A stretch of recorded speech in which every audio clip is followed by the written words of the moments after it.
నేనే చెప్తా ఉన్నా, మీరు రెడ్డి అయితే నాకు మీ ఓటు వద్దని చెప్తా ఉన్నా.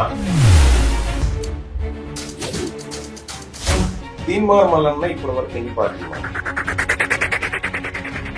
ఇక్కడ రేవంత్ రెడ్డి గారు ఏబీవీపీలో దిగొచ్చు, టీఆర్ఎస్ పార్టీలో చేరవచ్చు, తెలుగుదేశంలో పోవచ్చు, కాంగ్రెస్ పార్టీలో చేరవచ్చు. అది తప్పు కాదు, ఎందుకంటే అప్పర్ క్యాస్ట్ కదా. తీన్మార్ మల్లన్న ఏ పార్టీలో సభ్యత్వం తీసుకున్నా చూపించడం. నగ్నత్వానికి పారదర్శకత అంటాం. ఓకే, ఈ రెండింటికైతే తేడా తెలుసు అని నేను అనుకుంటున్నాను. సో అక్కడ నేను పార్టీ నిర్ణయాన్ని కాకుండా ప్రభుత్వం చేసిన చర్యను వ్యతిరేకించడం జరిగింది. నేనేంటంటే అక్కడే అంతర్గతంగా చర్చించుకొని ఏం జరిగిందో మీరు చర్చలు జరపలేదా? చర్చలు జరపలేదు మల్లన్న అని స్టేట్మెంట్. మీకు రావాల్సినటువంటి వాటా ఇస్తామని రాహుల్ గాంధీ గారు చెప్పడంతో నేను కాంగ్రెస్ పార్టీలో చేరాను. ఇది ఒక్కటే ప్రధాన అంశం. రాహుల్ గాంధీని వ్యతిరేకించి ఈ పని చేశారంటారా? నిజంగా 100%. ఎందుకంటే అంటే మీ టార్గెట్ ఏంటంటే ఏమైందంటే బీసీలకి ఇన్ని సంవత్సరాల నుంచి అన్యాయం జరిగిందని సడన్ గా 2014 నుంచి తీన్మార్ మల్లన్న గారు కష్టపడి ఈ రోజున ఒక ఎమ్మెల్సీ సీట్లో కూర్చున్నారంటే ఏంది రాజకీయం కోసమైనా, లేకపోతే బీసీలకు బాగు చేద్దామనా, లేకపోతే మీరు అనుకున్న హెల్త్ కొన్ని ఏవైతే సబ్జెక్ట్ ఉన్నాయో దానికోసం అసలు ఏం చేద్దాం అనుకో క్లారిటీ.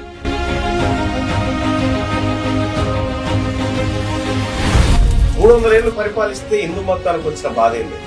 ఓ 300 ఏళ్లు క్రిస్టియన్లు పరిపాలించారు, ఎవరు? ఇంగ్లాండ్. అప్పుడు ఏం బాధ లేదు. ఇప్పుడు హిందువులే పరిపాలిస్తారు, హిందూ మతానికి ప్రమాదం ఉందండి. ఈ పొలిటికల్ ఈ రాజకీయ అవసరాలు తీసుకోవడం కాకపోతే ఇంకొకటి ఏంటి? ఇప్పుడు అసలు మీ ఎజెండా ముఖ్యమంత్రి కావాలనా, అసలు లేకపోతే కొత్త పార్టీ పెట్టాలన్నా, అది కూడా ప్రజలకు స్టేట్మెంట్ ఇస్తే క్లియర్ గా వస్తుంది అనుకుంటున్నాను. నేనే చెప్తా ఉన్నా, మీరు రెడ్డి అయితే నాకు మీ ఓటు వద్దని చెప్తా ఉన్నా. మీరే మీ మాటతో నేను ఏకీభవిస్తున్నాను. నమస్తే, welcome to BRK the common man talk show. ఈరోజు మనతో పాటు ఒక విశిష్టమైనటువంటి వ్యక్తి ఉన్నారు. అంటే మీ అందరికి కూడా సుపరిచితమే, పెద్దగా ఇంట్రడక్షన్ అయితే అవసరం లేదు. బీసీ ఉద్యమం అంటూ తన నినాదాన్ని అయితే ఎత్తుకున్నారు. కాంగ్రెస్ పార్టీ నుంచి అయితే ఆయన రిజైన్ చేయలేదు. కాంగ్రెస్ పార్టీ ఈ బీసీ ఉద్యమం వల్లనే ఆయన సస్పెండ్ చేసింది అంటున్నారు. సో ఈ బీసీల కుల గణన లెక్కలు అయితే సరిగ్గా లేదని చెప్పారు. అందుకే ఆయన మరి బయటకు వచ్చి కొత్తగా జేఏసీ పెట్టి ఈ ఉద్యమాన్ని నడుపుతున్నారా, ఆ లక్ష్యాలంటే ఇంతకుముందు ఏం సాధించారు, ఏం సాధించబోతున్నారు తెలుసుకున్నటువంటి ప్రయత్నం చేద్దాం. నమస్తే అండి. నమస్తే. యా, అంటే మీకైతే నగ్నత్వానికి పారదర్శకత అంటాం. ఓకే, ఈ రెండింటికైతే తేడా తెలుసు అని నేను అనుకుంటున్నాను. సో అంటే మన రాష్ట్ర ప్రభుత్వం అంటే తెలంగాణ రాష్ట్ర ప్రభుత్వానికి సంబంధించి అంటే బీసీలకు సంబంధించి ఒక సర్వే అయితే చేశారు. ఆ సర్వేని మీ క్యూ న్యూస్ ఛానల్లో చించడం అంటే ఎంతవరకు కరెక్ట్ అంటారు? అంటే పార్టీలో ఏమన్నా విభేదాలు కనుక ఉన్నట్లయితే అది అంతర్గతంగా చర్చించుకొని ఇప్పుడు ఎవరైతే ఉన్నారో ముఖ్యమంత్రిని లోపల ఎన్ని జరిగినా కానీ, క్యాబినెట్లో ఎన్ని జరిగినా కానీ బయటికి వచ్చే అంశాన్నే ప్రజలైతే చూస్తారు.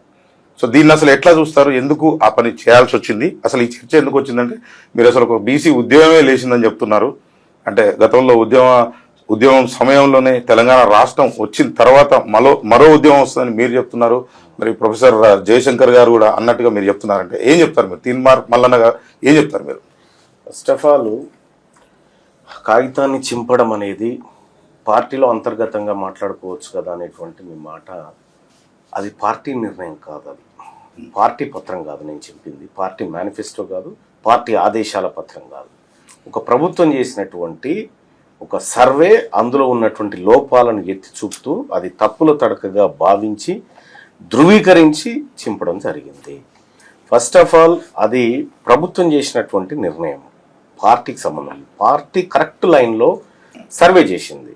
అంటే పార్టీ ఎప్పుడు కూడా తన మేనిఫెస్టోలో పెట్టినటువంటి పత్రంలో మనం కొన్నే సర్వే చేయాలి, కొన్ని ఇండ్లను వదిలిపెట్టాలి, కొంతమందిని క్యాలిక్యులేట్ చేయొద్దు, ఇందులో మనం తప్పుడు లెక్కలు చూపించాలి అని కాంగ్రెస్ పార్టీ చెప్పలే. కానీ అది ఇంప్లిమెంట్ చేయాల్సినటువంటి పక్కా లెక్కల్ని తీయాల్సినటువంటి ప్రభుత్వం పార్టీ నిర్ణయాన్ని ధిక్కరించింది. సో అక్కడ నేను పార్టీ నిర్ణయాన్ని కాకుండా ప్రభుత్వం చేసిన చర్యను వ్యతిరేకించడం జరిగింది, ద్వారా చించడం జరిగింది. అంతే తప్పగానే ఇంకొకటి లేదు. మీరు ఇంటర్నల్ గా మాట్లాడుకోవడానికి నేను కంక్లూడ్ చేస్తాను. తప్పకుండా ఇంటర్నల్ గా మాట్లాడుకోవడానికి అది పార్టీ అంశం కాదు. ప్రభుత్వానికి ప్రజలకు మధ్య జరిగినటువంటి ప్రజాక్షేత్రంలో జరిగినటువంటి ఒక సర్వే. నువ్వు ఇంటింటికి పోయి ఓపెన్ గా సర్వే చేయొచ్చు, నేను ఓపెన్ గా మాట్లాడడం వల్ల వచ్చిన ఇబ్బంది ఏమీ లేదు. కాబట్టి ఇది ప్రభుత్వానికి ప్రజలకు సంబంధించినటువంటి అంశమే, పార్టీకి సంబంధించినటువంటి ఎట్టి పరిస్థితుల్లో కాదు. ఆ కోణంలో చూడవద్దు. రైట్. నేనేమంటున్నానంటే దీంట్లో ఒక పదం వాడాను ఒకటి, క్యాబినెట్ అని.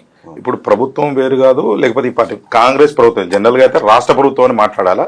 సో ప్రజలు కామన్గా ఏం మీద కాంగ్రెస్ ప్రభుత్వం లేకపోతే టీడీపీ ప్రభుత్వం లేకపోతే టీఆర్ఎస్ బీఆర్ఎస్ ఏదో ఒకటి మాట్లాడుతూ ఉంటారు.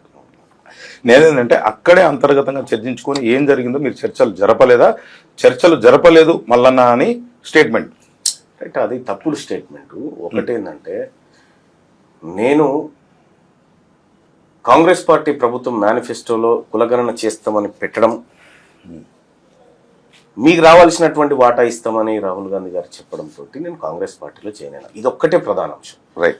సో కాంగ్రెస్ పార్టీ కులగణన చేయాలనుకున్నప్పుడు నేనే విస్తృతంగా ప్రచారం చేసి ప్రజలారా పాల్గొనండి, కుల సంఘాలన్నీ పాల్గొనండి, కాంగ్రెస్ పార్టీ కార్యకర్తల ఇమ్యూనిటీలకు హెల్ప్ చేయండి, విస్తృతంగా అందరు పాల్గొనేలా చేయండి అని ప్రచారం చేసింది నేనే. వన్స్ ఆ డాటా బయటికి వచ్చిన తర్వాత, ఆ లెక్కలను పరిశీలించిన తర్వాత ఈ కాంగ్రెస్ పార్టీ నిర్ణయం కరెక్ట్ ఉన్నప్పటికీ దాన్ని ఇంప్లిమెంట్ చేసేటువంటి వ్యక్తులు కొద్దిగా ఇది అయిష్టతతో చేసినట్టు అనిపించింది. ఈ లెక్కలు తారుమారు కావడం ఇదంతా చూస్తూ ఉంటే వాళ్ళు ఈ సమగ్ర కుటుంబ సర్వే, కుల సర్వే ద్వారా అప్పర్ క్యాస్ట్ జనాభాను పెంచి చూపించాలనేటువంటి ఒక ప్రయత్నం చేసి సేమ్ టైము ఓబీసీలకు తర్వాత మైనారిటీలకు సంబంధించినటువంటి లెక్కలు తక్కువ చేసి చూపించాలనేటువంటి ప్రయత్నం చేశారు. సో ఇది ఏందనేది మొత్తం మా ఇంటలెక్చువల్స్ అందరం కూడా మేము విశ్లేషణ చేసినప్పుడు ఇది ఈడబ్ల్యూఎస్ రిజర్వేషన్ కాపాడుకోవడానికి వాళ్ళు వాడినటువంటి ఒక పాచికనే ఈ సమగ్ర కుల సర్వే అనేది మాకు అర్థమైంది. అందుకోసం దాన్ని వ్యతిరేకించారు. రైట్ సార్, నేను అనేది ఏంటంటే మీరు ఒకటి తప్పు అని చెప్పాలంటే మన దగ్గర 2 సర్వేలు ఉండాలి. ఒకటి మీరు ప్రైవేట్గానే చేసి ఉండాలా, లేదా థర్డ్ పార్టీ సంస్థ నుంచి చేసి ఉండాలా, లేదా ఏదైనా గుర్తింపబడినటువంటి సంస్థ ఇంకో సంస్థని చేసి 2 పక్కన పెడితే ఇది తప్పు ఇది రైటు అని. అసలు ఎంతమంది ఉన్నారు, ఏమున్నారు, ఇది తప్పు 40% ఉంది, 45% ఉంది, తక్కువగా 40 కంటే తక్కువగా చూపించాలనేటువంటి ప్రయత్నం వీళ్ళు చేస్తారు. ఇందులో మైనార్టీలను కూడా కలిపి ఇంకో రకంగా చేసేటువంటి ప్రయత్నం ఇట్లా చేస్తున్నారు, ఓట్ బ్యాంకింగ్ రాజకీయాలు చేస్తున్నారు. అంటే దీన్ని అసలు ఎట్లా చెప్పగలుగుతారు, మీరు ధృవీకరిస్తారు? ఒకటి థర్డ్ పార్టీ ఇంకెవరైనా సర్వే చేసి ఉండాలి, లేకపోతే ఇంకొక ఏజెన్సీ అన్న చేసి ఉండాలి, తద్వారా దాంతో ఇది కంపేర్ చేసినప్పుడు తప్పు అని చెప్పాలని చెప్పి థర్డ్ పార్టీ కూడా అక్కర్లేదు. 2011 లో ఈ దేశంలో సెన్సస్ జరిగింది. లాస్ట్ సెన్సస్ జరిగింది. 2011 సెన్సస్ తెలంగాణ ప్రాంతంలో ఉన్నటువంటి డాటా మొత్తం ఆన్లైన్ లో ఇప్పుడు అవైలబుల్ ఉంది.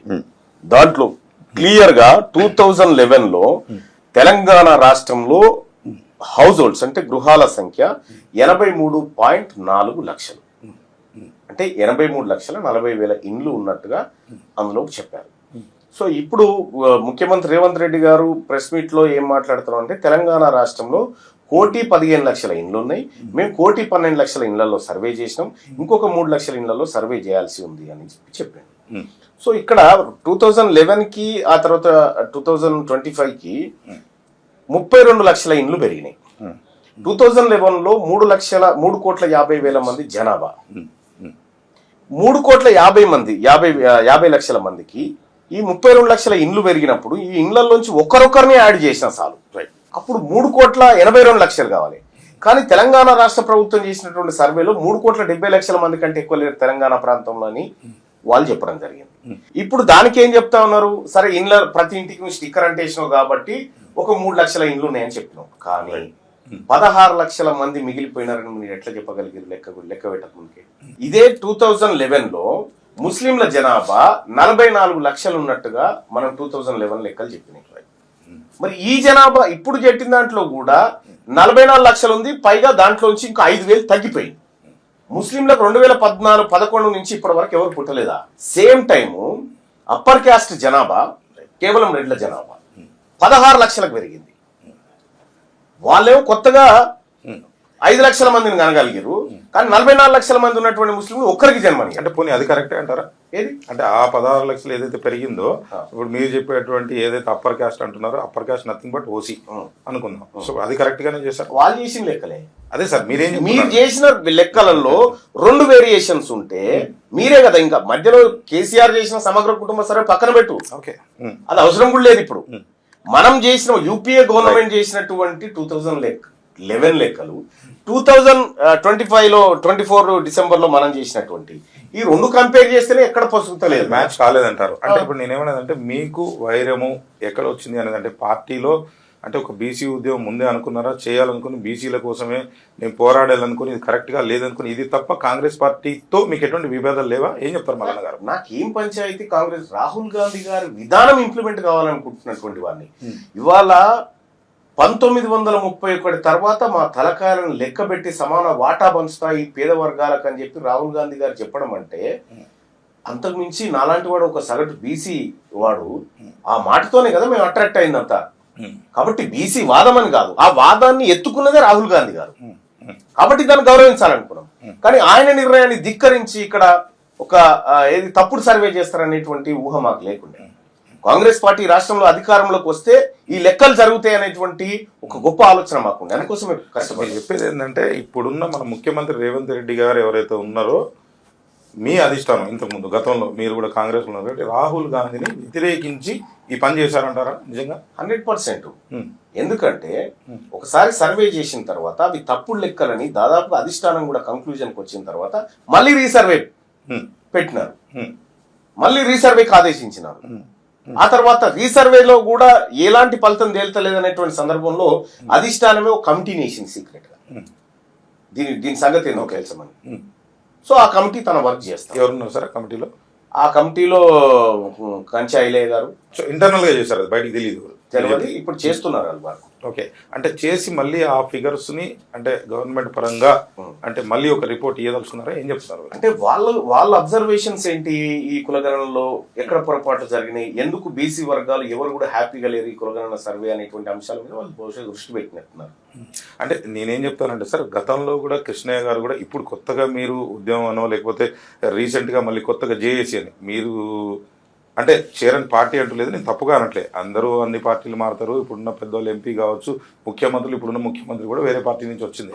అంటే మీరు టీఆర్ఎస్ కావచ్చు, లేకపోతే టీడీపీతో సంబంధాలు కావచ్చు, లేకపోతే కోదండరామ్ గారితో కావచ్చు, ఇంకా రకరకాలుగా బీజేపీ, కాంగ్రెస్ అన్నిట్లో ఉన్నారు. అంటే జనాల్ని మీరు నమ్ముతారంటారా, తీన్మార్ మల్లనని నమ్మొచ్చు అంటారా? అంటే ఎట్లా చెప్తారంటే ఇది నా సొంత ప్రశ్న కాదు, కామన్ మ్యాన్గా ప్రజల తరఫున ఇక్కడికి వచ్చే ముందు కొంతమంది పంపిస్తే ఏమన్నారంటే, మళ్ళీ అంతకుముందు మీ గతంలో వీడియోలన్నీ కూడా చూస్తే హెల్త్ ఎడ్యుకేషన్ ఈ ట్యాగ్లైన్ నాకు బాగా నచ్చింది.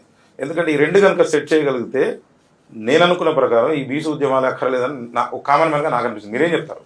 ఫస్ట్ మీ క్వశ్చన్ ఒకటి విడిగా చేసుకుంటారు. తప్పకుండా. తీన్మార్ మల్లన్న ఇప్పటి వరకు ఎన్ని పార్టీలు మారిండు చెప్పండి. నాకు తెలిసినంత వరకు అయితే కాంగ్రెస్ ఉన్నారు, బీజేపీలో ఉన్నారు, కోదండరామ్ గారి పార్టీలో ఉన్నారు. లాస్ట్కి ఇప్పుడు ఉన్నటువంటి కాంగ్రెస్ నుంచి బయటకు వచ్చారు. ఇప్పుడు పార్టీ పెడతారా, ఏం పెడతారా ఇప్పుడు చెప్పాలి మీరు.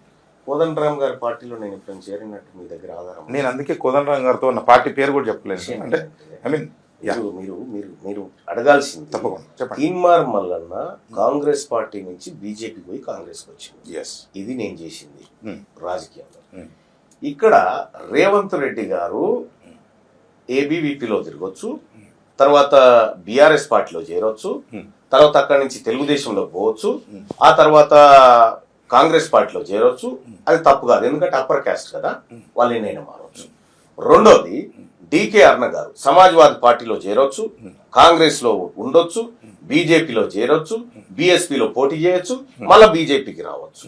ఎందుకంటే అప్పర్ క్యాస్ట్ కాబట్టి మీకు అది నా ప్రశ్న అది నేను కంక్లూజన్ చేయాలి. తప్పకుండా ఎంతసేపు తీన్మార్ మల్లన్న ఇన్ని తిరిగిందని చెప్తా ఉన్నావు, నీ దగ్గర ఆధారమే లేదు, నువ్వు ఎట్లా అనగలుగుతావు ఈ మాట? చెప్తా. తీన్మార్ మల్లన్న ఏ పార్టీలో సభ్యత్వం తీసుకున్నా చూపి ఇప్పటి వరకు. అంటే ఏ పార్టీలో మీకు సభ్యత్వం లేదు, ఏ పార్టీ కదా, అంటే ఏ జెండా మోయనన్న తీన్మార్ మల్లన్న బీజేపీలో లేడా అనేది ఇప్పుడు కాంగ్రెస్ పార్టీ తరఫున టికెట్ అయితే నేనే చెప్పిన, కాంగ్రెస్ నుంచి బీజేపీకి పోయి కాంగ్రెస్ కి వచ్చిన. ఓకే, అంటే ఏ పార్టీ జెండా మోయను అన్నప్పుడు నాకు కూడా మంచిగా అనిపించింది. అరే ఇదేదో బాగుంది, కొత్త రకంగా ఉంది, హెల్త్ అంటారు, ఎడ్యుకేషన్ అంటుండ్రు, మరి ఈ రకంగా రైట్ టు రీకాల్ అంటారు అని చెప్పి చాలా మంది నాలంటూ నిజంగా చెప్తున్నారు. నేనేమంటున్నా, ఇప్పుడు సమాధానం చాలా మంది ఇన్పుట్స్ ఇస్తారు నాకు, దాంట్లో వాస్తవం ఏందనేది క్రోడీకరించుకున్న తర్వాత నేను క్వశ్చన్ వేయాలి. ఇప్పుడు మీరు ఎవరో అన్నారని చెప్పి మీరు అడగండి. ఎవరో కదా సార్, నేనేమంటున్నాను, మీరు అడగండి, మీరు అడిగితే నేను చెప్తా. సార్ నేను అడిగిన ఇప్పుడు ఏం అడిగినారు? ఇప్పుడు నేనేమంటున్నా అంటే ఏ పార్టీ జెండా మోయనని ఒకటి అన్నారు, హెల్త్ అన్నారు, ఎడ్యుకేషన్ అన్నారు, ఇవన్నీ ఏ పార్టీ జెండా వదిలిపెట్టారు అనుకుంటారా? ఇవన్నీ వదిలిపెట్టారు అనుకుంటారా మీ దృష్టిలో? అంటే వదిలిపెట్టాలన్న ఆలోచన ఉందా? నాకు అట్లాంటి ఆలోచన లేదు కదా. హెల్త్ అండ్ ఎడ్యుకేషన్ కోసం నేను కొట్లాడుతున్నాను. హెల్త్ అండ్ ఎడ్యుకేషన్ అంశాన్ని తెర మీదకి తెచ్చి బలంగా కొట్లాడుతుంది నేను. రెండోది, బీసీలకు సంబంధించినటువంటి అధికారం విషయంలో ఆర్ కృష్ణయ్య గారు 10 మాటలు చెప్పిండు. నేను ఎడ్యుకేషన్, స్కాలర్షిప్లు, ఫీజు రియంబర్స్మెంట్ల మీద పోరాటం చేసిన, రాజకీయ పరమైనటువంటి పోరాటాలు చాలా తక్కువ చేసినాడు ఆయన చెప్పిండు. మేము అది చేసినాం. ఇలా తీన్మార్ మల్లన్న అండ్ ఇంకా మిగతా మిత్రులంతా కూడా బీసీ వాదాన్ని లేవనెత్తకపోతే ఇవాళ 40% వాటా 50% వాటా ఎమ్మెల్సీల్లో తీసుకున్నామంటే ఇదివరకు సాధ్యమైంది, అది కాలే కదా. ఇలా తీన్మార్ మల్లన్న తెలుగుదేశం పార్టీ సభ్యుడా? తీన్మార్ మల్లన్న ఏదైనా లేకపోతే తెలంగాణ జనసమితిలో ఏమైనా సభ్యుడా? తీన్మార్ మల్లన్న తీసుకున్నది కాంగ్రెస్ పార్టీ నుంచి బీజేపీ పోయి కాంగ్రెస్ వచ్చిన వీళ్ళు గంటకో పార్టీ మారితేనేమో మీకు నయనానందంగా కనిపిస్తది. సార్ ఆయన ఏం చేసిన అడుగుతలే, మనం ఏం చేస్తున్నాం అని అడుగుతున్నా. నేను మనం చేసేదే చెప్తా ఉన్నా, కలుపుకుంటున్నా, మనం చేసేదే చెప్తా ఉన్నా. ఎందుకంటే నీవు ఇతరులు చేసినప్పుడు అది అది అది చూస్తలేవు ఎందుకు? ఇతరులు చేసినప్పుడు అది తప్పుగా కనిపిస్తలేదు. ఓన్లీ బీసీలు చేసినప్పుడు మాత్రం ఎందుకు తప్పుగా? అంటే మీ కింద బానిసలుగా బతికితే ఓకే, పార్టీలు మారితే మాత్రం మారకూడదా? ఇదెక్కడ ఆలోచన? దుర్మార్గం ఆలోచన. బీసీలు తమ అస్తిత్వం కాపాడుకోవడం కోసం ఎలాంటి ప్రయత్నాలైనా చేస్తారు. అది మీ దృష్టిలో తప్పే కావచ్చు, కానీ మాకు కరెక్టే. నేను తప్పని అంటలేదు సార్. ఇప్పుడు నేనేమనుకుంటున్నా అంటే ఈ మతాల కంటే కూడా ఈ కులాలు కావచ్చు, బీసీ ఎస్టీ కావచ్చు, అత్యంత ప్రమాదకరమైన ఒక సందర్భంలో కామన్ మ్యాన్ గా సరే మరి నాకు తెలివి ఉందో లేదో అనిపిస్తా ఉంది. అంటే ఎట్లా అంటే ఈ కొట్లాట ప్రమాదం. నేనేమంటున్నా అంటే ఓన్లీ బీసీలో ఇది రావాలి అంటే రేపు నేను ఓటే వేద్దాం మీకు, లేకపోతే పక్కన ఈ అబ్బాయి వేద్దాం అంటే ఎవరి కులం ఏందో నాకు తెలియదు ఇప్పుడు. కానీ ఈ రకంగా బీసీలు అంటే బీసీలే పెట్టుకొని బీసీలే సీఎం కావాలి అంటే దీంట్లో అర్థం ఏందనేది మాకు అర్థం కావట్లేదు. కొంచెం క్లారిటీ కోసం వచ్చింది. నేను మీకు అర్థం కాకపోతే నేను ఎంత అర్థం చేయాలో నాకు అర్థం చెప్పాలి సార్. నాతో పాటు చెప్తాను, వందల మంది ఉన్నారు ఇప్పుడు ఇక్కడ కులాలు మతాల గురించి మాట్లాడినారు కాబట్టి చెప్తా ఉన్నా. బహుశా 300 ఏళ్ల పాటు మొఘళ్ళు పరిపాలించారు ఈ దేశాన్ని. కులాలు మతాలని మాట్లాడుతున్నా కాబట్టి చెప్తా ఉన్నా. 300 ఏళ్ళు పరిపాలిస్తే హిందూ మతానికి వచ్చిన బాధ ఏం లేకుండే. ఓ 300 ఏళ్ళు క్రిస్టియన్లు పరిపాలించారు, ఎవరు? ఇంగ్లాండ్ వాళ్ళు. అప్పుడు ఏం బాధ లేదు. ఇప్పుడు హిందువులే పరిపాలిస్తారు, హిందూ మతానికి ప్రమాదం ఉందని చెప్తారు. ఈ పొలిటికల్ ఈ రాజకీయ అవసరాలు తీర్చుకోవడం కాకపోతే ఇంకొకటి ఏంది? ఇక్కడ కులాల మతాలు అన్నావు కాబట్టి చెప్తా. ఇక రెండోది, ఇక్కడ బీసీలు అధికారం అన్నప్పుడు ఇట్లా ఇట్లా అడగడం ధర్మమేనా? మేము ఓటేద్దా అంటే నేనే చెప్తా ఉన్నా మీరు రెడ్డి అయితే నాకు మీ ఓటు వద్దని చెప్తా ఉన్నా. నేనే చెప్తా ఉన్నా మా ఓటు వద్దు. ఇలా ఎవరి ఓట్లతో మీరు అధికారం చేసిరు ఇవాళ 70 సంవత్సరాల నుంచి? ఇక్కడ మా ఓట్లతో గద్దెనెక్కి మాకు అధికారం షేర్ చేయమంటే మీకెందుకంటారా? ఏంది ఇది? ఈ అహంకారం ఏంది? ఓట్లు ఎవరివి? 100కి 60% ఓట్లు మావి. 5% ఓట్లు లేనోళ్ళు 60% మీద అధికారం చెలాయిస్తా ఉంటే మేము అధికారం కావాలన్నప్పుడు మేము శత్రువులమా? మేము కులాల మధ్య చిచ్చు పెడుతున్నామా? ఇలా 43 మంది రెడ్లు అసెంబ్లీలో కూర్చున్నారు కదా, ఏ కులం లేని ఎట్లా కూర్చున్నారు? మరి 13 మంది వెలమలు కూర్చున్నారు కదా, 2% 13 మంది వెలమలు కూర్చున్నారు కదా. మరి మీ ఇద్దరు కులాల దాదాపుగా 50 మంది పైచీలుకున్నారు ఏందని పోయి అడగవు? నా ప్రశ్న అదే సార్. నేనేమంటే కృష్ణయ్య గారు కావచ్చు, మీరు కావచ్చు, ఒకలాభరణం కావచ్చు, లేకపోతే విజయ్ గారు కావచ్చు, నిన్న మీతో పక్కన వట్టే జానయ్య గారు కావచ్చు, ఎవరైనా కావచ్చు, నేనేమంటున్నా అంటే అసలు మీరే పోటీ చేసుకుని మీరు చేస్తే అసలు వాళ్ళు అనాల్సిన మాటలేదు. మీరే సీఎం, మీరే ముఖ్యమంత్రి, మీరే మంత్రి కదా. అదే చేస్తున్నాం కదా, నేను చేస్తుంది అదే. వాళ్ళతోని కొట్లాడుతున్నాము. వాళ్ళతో కొట్లాట ఎక్కడిది? వాళ్ళతో మీ ఓటే వద్దన్నాక కొట్లాట ఎక్కడిది? నీ ఓటు కావాలంటే కొట్లాట, నీ ఓటే వద్దు పా నిలబడతా ఉంటే ఇంకెక్కడ కొట్లాట వాళ్ళతో? అంటే మీ టార్గెట్ ఏంటంటే ఏమైందంటే బీసీలకి ఇన్ని సంవత్సరాల నుంచి అన్యాయం జరిగిందని సడన్గా 2014 నుంచి తీన్మార్ మల్లన్న గారు కష్టపడి ఈ రోజున ఒక ఎమ్మెల్సీ సీట్లో కూర్చున్నారంటే ఏంది? రాజకీయం కోసమైనా, లేకపోతే బీసీలకు బాగు చేద్దామనా, లేకపోతే మీరు అనుకున్న హెల్త్ కొన్ని ఏవైతే సబ్జెక్టులు ఉన్నాయో దానికోసం అసలు ఏం చేద్దాం అనుకుంటారు? క్లారిటీ. నేను ఒకటి బాయ్ సార్, నేను మిగతా పొలిటీషియన్స్ లాగా కాదు. అదే సార్ నా క్లారిటీ. నేను నిజంగా నా రాజకీయాల కోసము, నా అవసరాల కోసం అయితే అధికారంలో ఉన్న పార్టీలో ఉండి అదే ఆ ముఖ్యమంత్రి గారి పక్కకు తిరిగి భజనను మరణముగ్ధంగము ఏదో మృదంగాలు కొట్టుకుంటూ తిరిగేటోంది. నేను దానికోసం కాదు కదా చేస్తుంది. ఇవాళ మెజారిటీ వర్గాలైనటువంటి బీసీలకు రాజకీయ వాటా, ఉద్యోగ వాటా, సమాన వాటా దక్కాలనేది కదా మా పోరాటము. ఒకవేళ నేను మిగతా రాజకీయ నాయకుల్లాగా నేను కూడా భజన చేసుకుంటుండిపోతే నా వరకు, నా కుటుంబం వరకు బతుండొచ్చు, కానీ నన్ను ఎన్నుకున్నటువంటి ప్రజలకు అన్యాయం జరగదా? అందుకోసమే సత్యలోపట ఈ వర్గాలకు ఖచ్చితంగా మంచి చేసి చచ్చిపోవాలనేది నా ఉద్దేశము. అది నా టార్గెట్. అంతే తప్ప కానీ మేదో బతకడానికి కాదు. నేను బతకడానికి మార్గాలు చాలా ఉన్నాయి. అంటే నేనేమంటున్నా అంటే ఇప్పుడు అంటే మీ ఎజెండా ముఖ్యమంత్రి కావాలనా అసలు, లేకపోతే కొత్త పార్టీ పెట్టాలన్నా? అది కూడా ప్రజలకు స్టేట్మెంట్ ఇస్తే క్లియర్గా ఉంటుందని అనుకుంటున్నాను. మీరు ఒక జేఏసీ అనేది ఒకటి పెట్టారు. అంటే అది జేఏసీ అంటే ఇప్పుడు ఈ 4-5 కలుపుకొని బీసీ సంఘాలు ఏవైతే ఉన్నాయో ఇప్పుడు కూడా వాళ్ళు అదే చేస్తున్నారు. కొత్తగా మీరేం చేస్తారు? మల్లన్న గారు ఏం చేయబోతున్నారు అంటే యువతకి ఏం సందేశం ఇస్తున్నారు? మీతో పాటు జనాలు రావాలని కోరుకుంటారా? అవసరం లేదా? వాళ్ళు కూడా మీ ఓటు వద్దన్నట్టు వీళ్ళు కూడా ఇష్టం ఉంటేనే వస్తారా, లేకపోతే వాళ్ళని రావాలని కోరుకుంటారా? అంటే మీకు మాకు సంబంధం లేదు బాయ్ సార్. మా దాంట్లో మీరు లేని పంచాయతీలు పెట్టకండి. మీరు ఇన్నేళ్ళు మమ్మల్ని విభజించి పాలించి ఏ కార్యక్రమం చేసిరో అదే చేస్తా ఉన్నారు. ఇవాళ రావాలన్నా వద్దని మా ప్రజలు మా ఇంట లేకపోతే మీ అంటున్నారా? మా ప్రజలు మా ఇంటే ఉన్నారు కదా, మా ప్రజలు మా ఇంటే ఉన్నారు. మేమందరం కూడా ఐక్యంగానే పోతా ఉన్నాం, మా సంఘాలన్నీ కలుస్తూనే ఉన్నాయి. మేమందరం కూడా కలిసిమెలిసిగా పనిచేసి ఇవాళ బీసీ వాదాన్ని తెర మీదకి తీసుకొచ్చి తెలంగాణ రాష్ట్రంలో కలజడి చేస్తూ ఉంటే సహజంగానే మీకు ఇబ్బంది జరుగుతుంది, మేము కాదంటలేము. సహజంగానే మీకు, ఎందుకంటే అధికారం కోల్పోతా ఉన్నాం, ఆ తర్వాత అధికారం ట్రాన్స్ఫర్ చేయాలంటే కొద్దిగా ఇబ్బంది అవుతుంది మీకు, దానికి కాదంటలేము. కానీ మీరు ఇంకా అజంప్షన్ చేస్తామంటే, ఇంత మేల్కున్న తర్వాత కూడా ఇంకా అజంప్షన్ చేసి బీసీలను మేము ఇట్లా ఇంకా విడగొడతాం, వాళ్ళ మధ్య వైరాలు సృష్టిస్తామని అనుకుంటే మాత్రం అది మీకు మంచిది కాదు.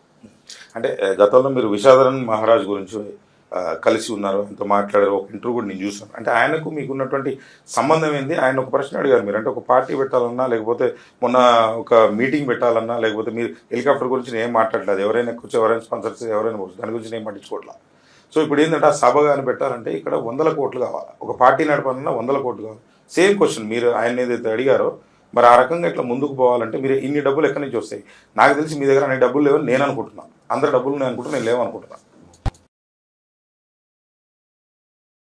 బీసీ ఉద్యమానికి సంబంధించి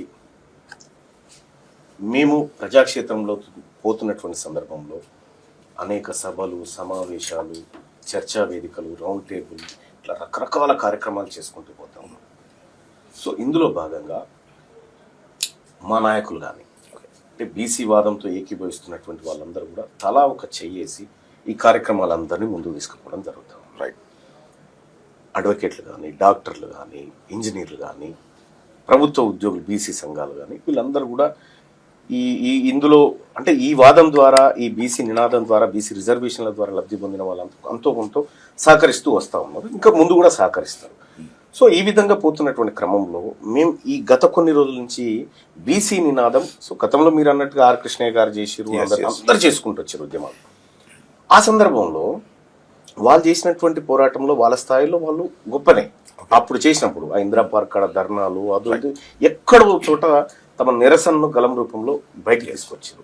కానీ ఇవాళ జరుగుతున్నటువంటి మూమెంటు దానికి భిన్నమైంది. మేము ఇక్కడ రాజకీయ వాటా ప్రధానంగా ముందుకు పోతా ఉన్నాం. అప్పుడేమో ఉద్యోగాల వాటా అది పోతా ఉన్నాం. ఇక్కడ రాజకీయ వాటా అనేది చాలా బలంగా బీసీలోకి ఆకాంక్షగా పోయినప్పుడు అది ఉద్యమంగా మారుతుంది. నేను అందుకనే ఈ ఉద్యమానికి ఒక నిర్వచనం చెప్తాను. ఒకే అంశాన్ని ఎక్కువ మంది ఎక్కువ చోట్ల మాట్లాడుకోవడం ఉద్యమం.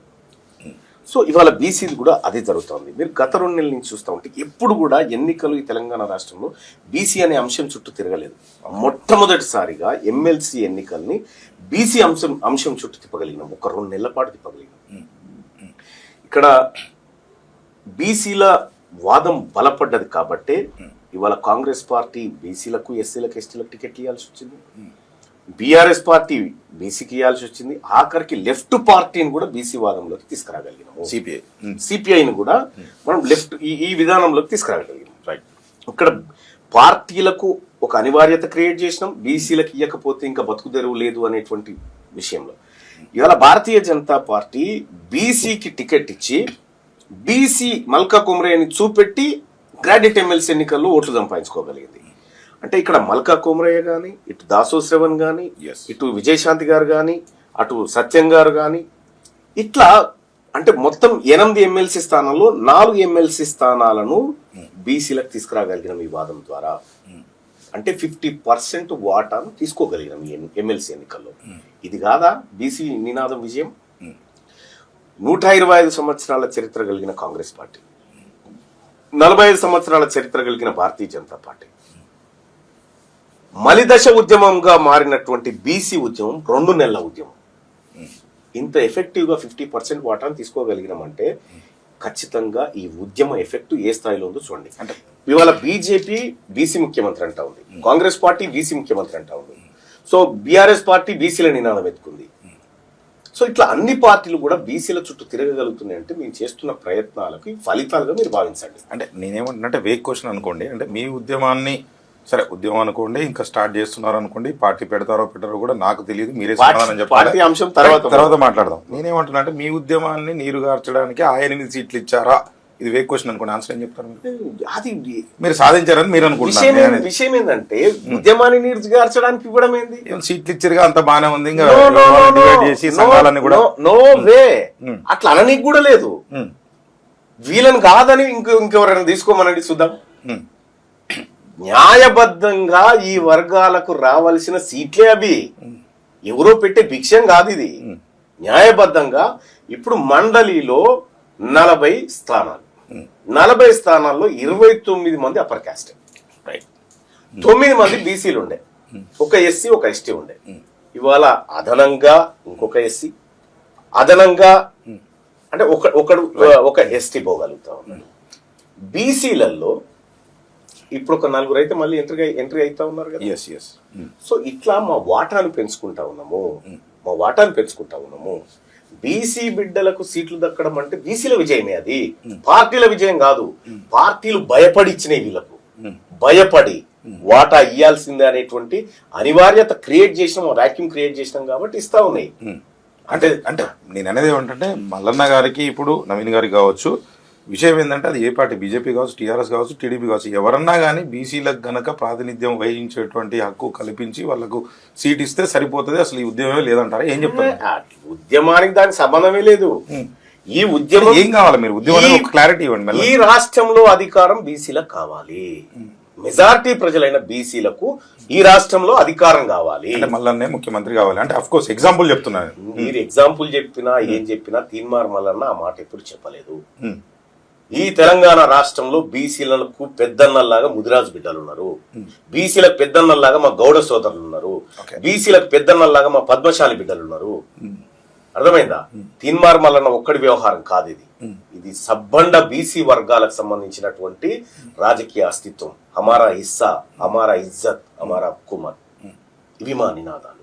తీన్మార్ మల్లన్న ముఖ్యమంత్రి కావడానికో, తీన్మార్ మల్లన్నకు మంత్రి పదవులు కావడానికో కాదు చేసే ఉద్యమం. ఇది కొంతమంది కావాలని దీన్ని ఇలాంటి పుట్టించి ఈ ఉద్యమాన్ని నీరుగార్చాలనేటువంటి కుట్రలు చేస్తా ఉన్నారు. వాళ్ళు ఎన్ని కుట్రలు చేసి రాజకీయ ఉద్యమం అని చెప్తున్నారు కదా, బరాబర్ రాజకీయమే కదా, బరాబర్ రాజకీయపరమైనటువంటి వాటాలు కోరుతా ఉన్నాం కదా మేము. అందుకోసమే కదా ఎమ్మెల్సీ ఎన్నికల్లో బీసీ అభ్యర్థులను నిలబెట్టినాం. అంటే కోరి ఏం సాధిద్దాం అనుకున్నారు? ఉద్యోగాల కోసం అదే కొంచెం క్లారిటీ రావట్లేదు. ఇప్పుడు 70 సంవత్సరాల నుంచి మీ దగ్గర ఉండి మీరేం సాధించారు? ఏం సాధించలేదు. ఇప్పుడు మీరేం సాధిస్తారు? పోనీ సాధించలేదు అనుకుందాం, మీరేం సాధించారు? వాళ్ళేం సాధించలేదండి. ఇవాళ ఇండస్ట్రీలు వాళ్ళే, జ్యుడిషియరీ వాళ్ళదే, పెద్ద పెద్ద పోస్టులు వాళ్ళే, ఎమ్మెల్యేలు వాళ్ళే, ఎంపీలు వాళ్ళే. వాళ్ళు ఏం జాగా ఎక్కడ ఉంది? రియల్ ఎస్టేట్ వ్యాపారాల దగ్గర నుంచి అన్ని వాళ్ళ చేతుల్లో ఉన్నాయి. అధికారం మీ చేతిలో ఉంది కాబట్టి ఇవన్నీ చేయగలిగారు. అధికారం బీసీల చేతిలో ఉంటే బీసీలకు కూడా ఇవన్నీ వస్తాయి. అంటే మీరు చెప్పేది ఏంటంటే జ్యుడిషియరీ చేతిలో ఉంది, రియల్ ఎస్టేట్ చేతిలో ఉంది అంటే అవి ఉంటేనే ఇవన్నీ మేనేజ్ చేయొచ్చు అధికారం, లేకపోతే ఇవన్నీ మేనేజ్ చేయాలి. జ్యుడిషియరీ అనే దాన్ని కూడా మేనేజ్ చేస్తారా? 100% అట్లా చేస్తురు కదా. ఏ సందర్భంలో అయినా ఒక జడ్జి నియామకం జరగాలంటే కొలీజియం సెలెక్ట్ చేస్తుంది. ఆ కొలీజియం సెలెక్ట్ చేసినటువంటి అభ్యర్థి గుణగణాలను రాష్ట్ర ప్రభుత్వం సిఫారసు చేస్తుంది. అంటే ఆ రాష్ట్ర ప్రభుత్వంలో గనక బీసీలు గనక ఉంటే ఆ జడ్జిని మేము డిసైడ్ చేస్తామంటారు. అడిషనల్ అడ్వకేట్ జనరల్ ఎవరు నియమిస్తారు? అడ్వకేట్ జనరల్ ఎవరు నియమిస్తారు? ఏజీపీలను ఎవరు నియమిస్తారు? రాష్ట్ర ప్రభుత్వమే కదా, వీళ్ళే కదా జడ్జిలుగా ఎలివేట్ అయ్యేది. సో ప్రభుత్వం పాత్ర లేదండి, ప్రభుత్వం పాత్ర ఖచ్చితంగా ఉంటుంది. అంటే ఆ జడ్జీలు కూడా బీసీలని అన్యాయం చేస్తున్నారని చెప్తారా? మీరు ఏం చెప్తున్నారు? అంటే ఆ జడ్జీలు కూడా అన్యాయంగా తీర్పులు ఇస్తున్నారు. ఈ చిన్న క్లారిటీ క్వశ్చన్ అయి ఉండొచ్చు మీకు. నేను చెప్పేది బీసీలకు రిజర్వేషన్ ఇవ్వాలని 1992లో మండల్ కమిషన్ సిఫార్సు మేరకు 27% ఇవ్వాలని సిఫార్సు చేసింది. రైట్. ఇస్తే అప్పుడు సుప్రీంకోర్టులో కేసు వేసినాం. సుప్రీంకోర్టు ఏం చేసిందంటే మేము చెప్పే వరకు ఈ రిజర్వేషన్ అమలు చేయొద్దని పక్కన పెట్టేసింది. రైట్. 2 సంవత్సరాలు బీసీలకు రిజర్వేషన్ రాకుండా సుప్రీంకోర్టు ఈ కేసును పక్కన పెట్టి పడేసింది. బీసీల విషయంలో అట్లా ఈడబ్ల్యూఎస్ కోటాకు సంబంధించి అక్రమంగా అమలు చేస్తుర్రని చెప్పి ఇదే జడ్జిల గారి దగ్గరికి పోతే దాన్ని ఇంప్లిమెంట్ చేసుకోవాలని చెప్పేసి. అంటే ఏం జరుగుతుంది బీసీలకు? అదే మీరు అర్థమవుతుందా? మరి ఈ రకంగా జ్యుడిషియరీలో కూడా మాకు ఇప్పుడు బీసీలకు జ్యుడిషియరీలో కూడా లోపాలు ఉన్నాయని చెప్పినట్టు మీరు అదే జడ్జి, అంటే జడ్జి అంటే ఆ జడ్జి కావచ్చు, ఏ జడ్జి అయినా అప్పుడేమో నేనేం చెప్తా ఉన్నా, ఇవాళ చాలా మంది న్యాయ కోవిదులు చెప్తున్నటువంటి మాట, ఎంతమంది బీసీ జడ్జిలు ఉన్నారు, ఎంతమంది బీసీ జడ్జిలు ఉన్నారు? ఇవాళ ఇక్కడ ఈ జ్యుడిషియరీ సిస్టంలో బీసీల వాటా ఎంతుందో తెలాలా వద్దా? ఎన్నోసార్లు కొలీజియం ఉంటుంది. Right, exactly. కొలీజియం వాళ్ళకి నచ్చిన వాళ్ళని, వాళ్ళ అప్పర్ క్యాస్ట్ వాళ్ళని చూజ్ చేసుకుంటారు. ఇదే చెప్తా ఉన్నా, ఒక ఎగ్జాంపుల్ చెప్తా ఉన్నా. వరంగల్ జిల్లా జడ్జు చంద్రశేఖర్ ఆయన పేరు, సీనియర్ జడ్జి. ఆయన హైకోర్టు జడ్జిగా ఎలివేట్ కావాల్సినటువంటి సమయం వచ్చింది. ఒక బీసీ వాడు హైకోర్టుకు పోకుండా ఎంత పెద్ద కుట్ర జరిగిందంటే, తీరా ఆయన ఎలివేట్ అయ్యేటువంటి టైంకు ఏసీబీ ట్రాప్ చేయించి ఆయనను పట్టించి ఆయన వెనక సీనియర్లో ఉన్నటువంటి ఒక రెడ్డి మహిళను హైకోర్టు జడ్జికి ఎలివేట్ చేసినారు. అంటే ఈ ఒక్క జ్యుడిషియరీ అని చెప్తలేను, అన్ని రంగాల్లో ఇదే. అన్ని రంగాల్లో బీసీలకు దక్కుతున్నటువంటి ఏదైతే చేదు అనుభవం ఉందో అదే దక్కుతా ఉంది. దాంట్లో ఒక జ్యుడిషియరీ అని చెప్తలేను. సర్వరోగ నివారణి అధికారమే. ఈ సర్వ సమస్యలకు పరిష్కారము బీసీల చేతికి అధికారం రావడమే, ఇంకొక ఆప్షనే లేదు. అంటే మల్లన్న గారు బాగా చదువుకున్నారు. నేనేమంటే ఒక సామాజిక కోణమే కాకుండా ఆర్థిక కోణంలో కూడా ఆలోచించగలుగుతారా? ఏం చెప్తారు మల్లన్న గారు? అంటే మాలాంటల్లో కూడా సమాధానం చెప్పాలి. అన్ని డబ్బులు నా దగ్గర కూడా లేవు, అంటే నేను కూడా ఆర్థికంగా వెనకబడ్డా, నాకు సహాయం చేయండి అని చెప్పి రాజ్యాంగం కల్పించినటువంటి హక్కు ప్రకారం నేను కూడా ప్రభుత్వాన్ని అడగొచ్చు. 100%. ఏం చెప్తారు మీరు? ఇప్పుడు బీసీల ఆర్థిక పరమైనటువంటి కోణాలు అంచనా వేస్తే 2,91,00,000 రూపాయలు మనం రాష్ట్ర బడ్జెట్ పెట్టుకున్నాం. ఎగ్జాక్ట్లీ. ఈ 2,91,00,000లో బీసీల కోసం ఈ రాష్ట్ర ప్రభుత్వం కేటాయించిన కేటాయింపులు ఎన్ని? కేవలం 9,000 కోట్లు. ఈ రాష్ట్రంలో ఉన్నటువంటి 60%, మీరు చెప్పిన లెక్క 56% అనుకుందాం. ఆ 56% ప్రజల సంక్షేమం కోసం 9,000 కోట్లలో మీరు ఖర్చు చేసింది చాలా తక్కువ. 2014 నుంచి కేసీఆర్ గారు దిగిపోయే నాటికి బీసీల మీద ఆ ప్రభుత్వాలు చేసిన ఖర్చు 0.00000023%. అంటే వివక్షతో చేయలేదని అంటారా? 100% అదే కదా, 100% అదే. ఇక్కడ బీసీల విషయానికి వచ్చినప్పుడు మరి బీసీలు ఏం బీసీ ఎకానమీ ఎట్లా 2,90,00,000 ఎట్లా జమ అవుతుంది? ఒక సగటు బీసీ వాడు తెలంగాణ రాష్ట్రంలో 5,000 రూపాయలు ఖర్చు పెట్టగల శక్తి ఉంది నెలకి. 2 కోట్ల మంది బీసీలు ఒక నెలకి 10,000 కోట్ల రూపాయలు ఎకానమీకి జమ చేయగలిగిన శక్తి ఉంది. ఒక ఏడాదికి 1,20,00,000 కోట్లు, 1,20,000 కోట్ల రూపాయలు ఎకానమీకి జమ చేసేటువంటి శక్తి బీసీల దగ్గర ఉంది. బీసీల దగ్గర నుంచి ఒక ఏడాదికి 1,20,000 కోట్ల రూపాయలు తీసుకొని 9,000 కోట్ల రూపాయలు బిచ్చం పడేస్తామంటే ఇది ఇది ఇది దీన్ని ఏమంటారు? అంటే ఇంకో ప్రశ్న సార్, ఇక్కడ నా ఉద్దేశం ఏంటంటే, ఒక ప్రభుత్వం ఉంది మనకి, ఒక రాష్ట్రానికి, ప్రతి రాష్ట్రానికి ఉంటుంది. సో రాష్ట్ర ప్రభుత్వం, కేంద్ర ప్రభుత్వం కొంచెం పక్కన పెట్టండి. నేనేమంటే మళ్ళీ అది పెట్టినాక కూడా కొన్నిసార్లు అంటే చదువుకున్న వాళ్ళకే ఇట్లాంటి వస్తున్నాయా, లేకపోతే చదువు సరిగా రాకొస్తున్నాయో తెలియదు.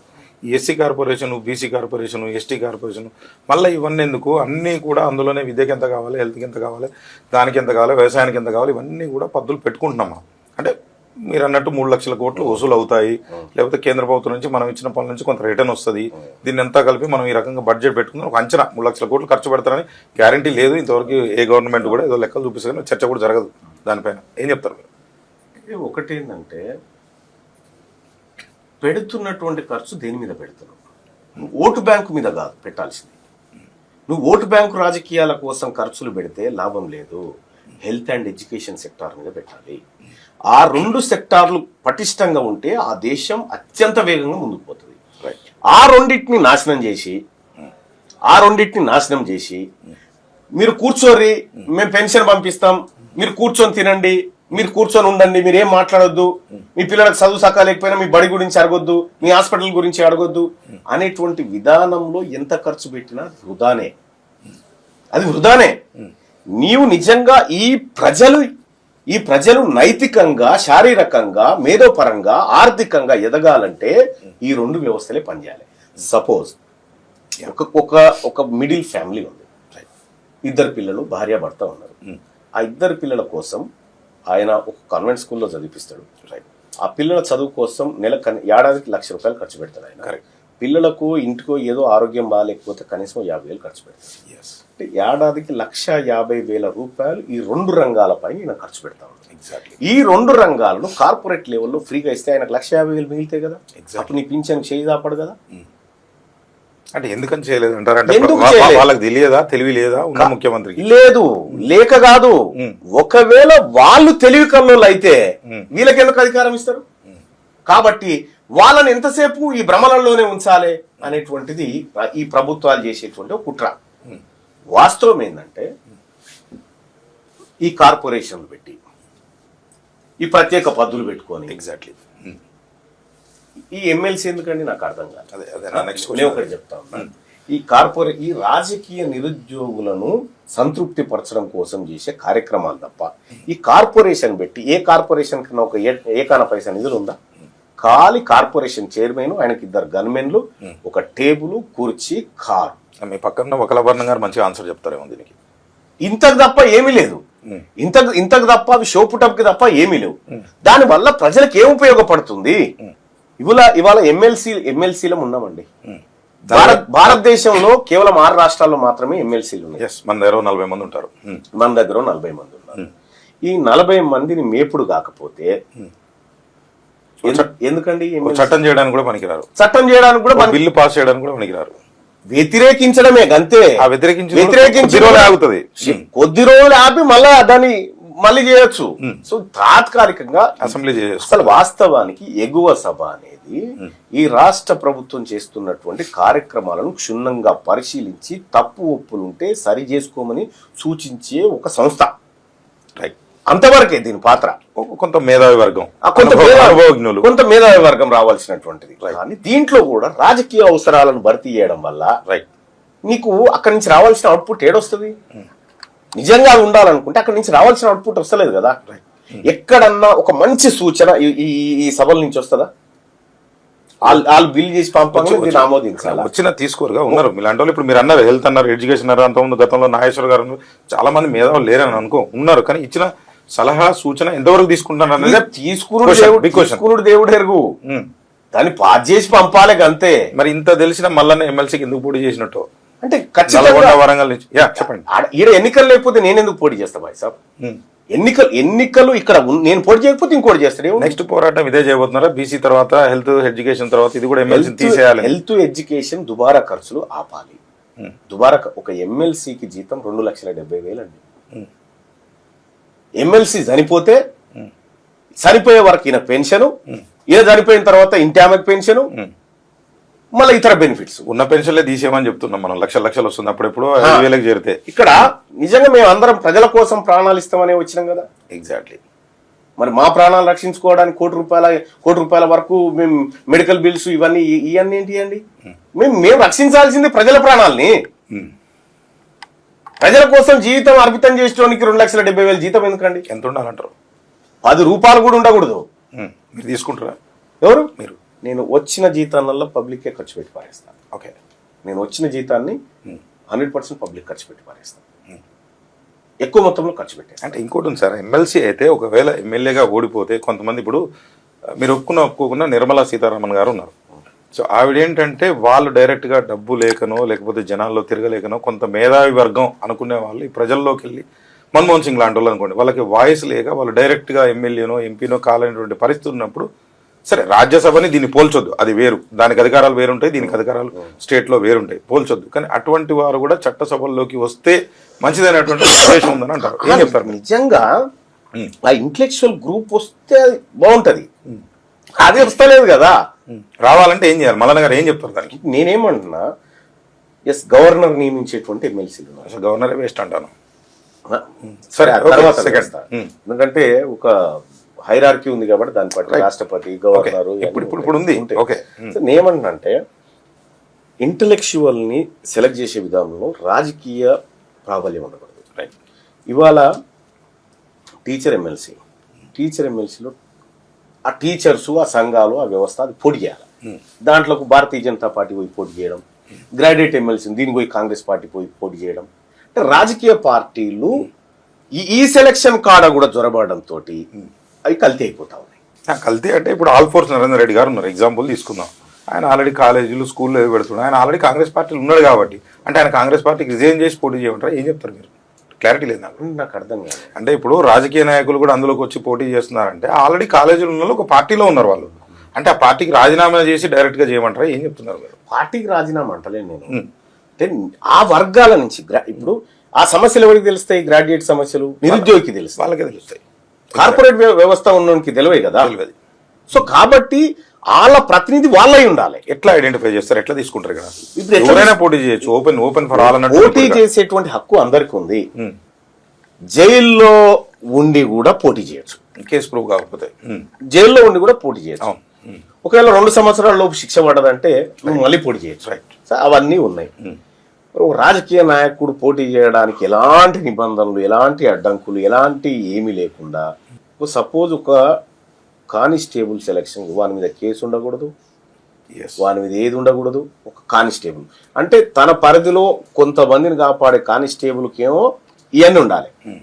ఈ దేశాన్ని రాష్ట్రాన్ని పరిపాలించి రాష్ట్రాన్ని దేశాన్ని కాపాడటానికి ఏమి నిబంధనలు ఎక్కర్లేదు. కాబట్టి ఈ నిబంధనలన్నీ మార్చాలి. ఈ నిబంధనలన్నీ మార్చాలి.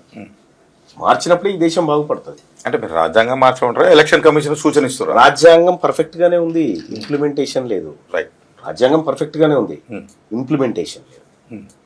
అదే నేను చెప్తాను. అంటే మల్లన్న అంటే ముందు త్వరలో అంటే పార్టీ పెట్టి ఈ జేఏసీని మిళితం చేసి పోరాటం ద్వారా అంటే ఏం చేద్దాం అనుకుంటున్నారు? అంటే పార్టీ అనే టాపిక్ మా దగ్గర లేదు. ఫస్ట్ ఓకే, మేము బీసీ భావజాలాన్ని ప్రతి పల్లెకు తీసుకుపోవాలనేది మా ఉద్దేశం. ఓకే, ఇంకా విస్తృతంగా అంటే ఇప్పుడు ఉన్నటువంటి బీసీ వాదాన్ని మరింత రెట్టించిన స్థాయిలో ప్రజల్లోకి తీసుకుపోయి తద్వారా బీసీలకు సంబంధించినటువంటి రాజకీయ ఆకాంక్షను ప్రేరేపించడం. ఇప్పుడు కాంగ్రెస్ పార్టీ బీసీ ముఖ్యమంత్రి అంటుంది, బీజేపీ బీసీ ముఖ్యమంత్రి అంటుంది, అన్ని అంటున్నాయి. ఇప్పుడు రేవంత్ రెడ్డి గారిని తీసేసి కాంగ్రెస్ పార్టీ బీసీ ముఖ్యమంత్రిని పెడితే మాకేం ఇబ్బంది లేదు. బీఆర్ఎస్ పార్టీ ఉంది, బీఆర్ఎస్ పార్టీ బీసీ నినాదం అంటా ఉంది. ఇప్పుడు బీఆర్ఎస్ అంటే భారత రాష్ట్ర సమితి, జాతీయ పార్టీ. జాతీయ పార్టీ కేసీఆర్ అధ్యక్షుడు. ఇప్పుడు ఈ రాష్ట్రంలో ఉన్నటువంటి ఈ శాఖకు బీఆర్ఎస్ పార్టీ రాష్ట్ర అధ్యక్షుడు బీసీలకి ఇవ్వండి, మేము హ్యాపీ. సో ఇట్లా ఆ స్థానంలోకి మా వాళ్ళు ఎంటర్ అయినప్పుడు, ఈ వర్గాల వాళ్ళు ఎంటర్ అయినప్పుడు ఖచ్చితంగా కొన్ని కోరికలు నెరవేరుతాయి. తద్వారా ఈ ప్రజలకు మంచి జరుగుతుంది. సో బీసీలకు ఖచ్చితంగా పార్టీ ఉండాల్సిందే. ఇవి మేం పెట్టుకున్న పార్టీలని ఈ పార్టీలు కనుక ఆ వాతావరణాన్ని క్రియేట్ చేసినప్పుడు మేము పార్టీ గురించి ఆలోచిస్తాం.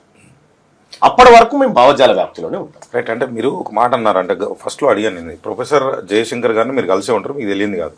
అంటే ఆయన ముందు ఉద్యమం సమయంలోనే ఒకవేళ తెలంగాణ వస్తే, పాపం ఆయన ఉన్నప్పుడు తెలంగాణ రాలేదు అప్పటికి, సో ఈ ఉద్యమం వస్తే మళ్ళీ ఇంకొక ఉద్యమం రాబోతుంది అని ఎందుకన్నారు అనేది ఆ స్టేట్మెంట్ మీరే ఇచ్చారు.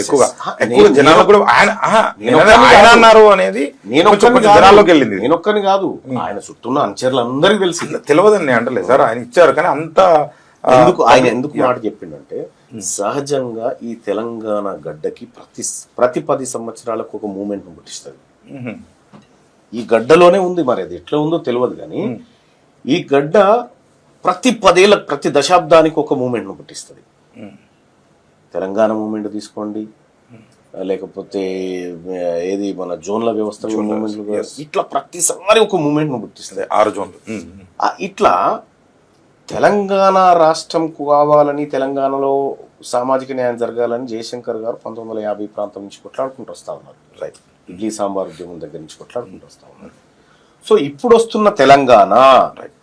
వస్తున్న తెలంగాణ వల్ల ఈ ఎస్సీ ఎస్టీ బీసీ వర్గాలు ఏవైతే ఉన్నాయో వీటికి సంబంధించిన తెలంగాణ కాదు, ఇది భౌగోళిక తెలంగాణ మాత్రమే వస్తుంది. ఈ తెలంగాణలో ఈ వర్గాలకు, మెజారిటీ వర్గాలకు అధికారం వచ్చినప్పుడు మాత్రమే సంపూర్ణ తెలంగాణ సాకారం అవుతుంది అనేది జయశంకర్ గారి మాట. సో ఇప్పుడు వచ్చినటువంటి తెలంగాణ నుంచి, ఇప్పుడు ఉండేటువంటి పాలకుల దగ్గర నుంచి అధికారాన్ని మరో ఈ మెజారిటీ వర్గం ట్రాన్స్ఫర్ చేసుకునే ఉద్యమం పుట్టాలనేది ఆయన ఆలోచన. అంటే మీకు ఎట్లా వచ్చింది అసలు ఈ థాట్? ఎందుకు సడన్ గా అంటే కాంగ్రెస్ పార్టీలో అయిన తర్వాత, ఎమ్మెల్సీ అయిన తర్వాత కొంచెం ఉధృతంగా ముందు నుంచే ఉండొచ్చు, దాని గురించి మీరు అంతకుముందు కూడా 7-2 ఈ ఉద్యమం ఇవన్నీ చేస్తూ సడన్ గా ఇటు టర్న్ ఎందుకు తీసుకున్నారు?